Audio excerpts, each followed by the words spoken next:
Bonjour à tous. Aujourd'hui, on va étudier les sources de lumière et les conditions de visibilité d'un objet. Généralement, la lumière présente une source de vie et de sécurité car elle nous permet de voir le monde qui nous entoure et il le rend visible. Donc, d'où vient cette lumière? Pour répondre à cette question, on peut distinguer deux sortes de sources de lumière. Les sources primaires sont des sources qui produisent elles-mêmes la lumière qu'elles émettent, et elles peuvent être naturelles ou artificielles.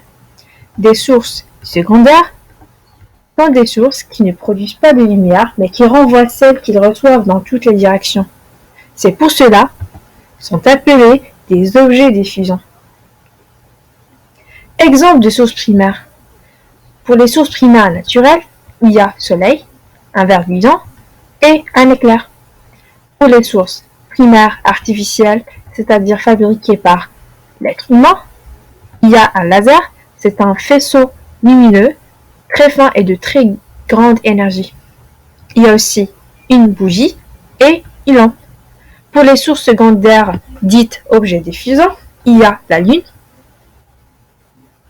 il y a la planète, comme la planète Vénus, qui est appelée étoile de Berger, car elle apparaît l'astre le plus brillant dans le ciel.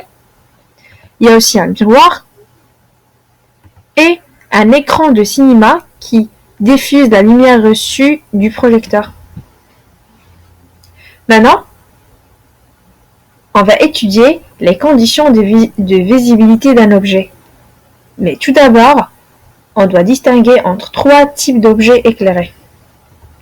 Il y a un objet transparent, c'est un objet qui laisse entièrement passer la lumière quand il est éclairé. Par exemple, verre, air.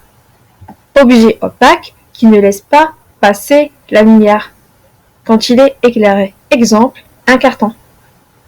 Un objet translucide, c'est un objet qui laisse passer en partie la lumière. Par exemple, un papier huilé.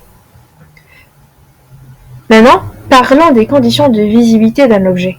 Pour voir un objet, cet objet doit être éclairé, soit par une source primaire, naturelle ou artificielle, soit par un objet diffusant. La deuxième condition, c'est que la lumière doit arriver jusqu'à l'œil. Cette image, illustre les deux conditions. Donc, pour que l'œil puisse voir le ballon doit être éclairé. Dans ce cas, il est éclairé par le vidéoprojecteur, qui est une source primaire. Le ballon, après, diffuse la lumière reçue dans toutes les directions. Mais dans le premier cas, il y avait un objet opaque qui ne laisse pas passer la lumière. Donc, la lumière, dans ce cas, il n'est pas arrivé jusqu'à l'œil. Donc, l'objet n'est pas visible.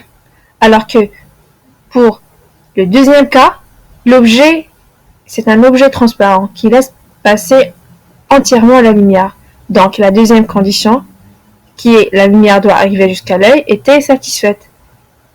C'est pour cela que l'objet était visible. Donc, pour pouvoir voir un objet, l'objet doit être éclairé par une source, soit primaire, soit secondaire, et la lumière doit arriver jusqu'à l'œil. Merci pour votre attention et bon courage.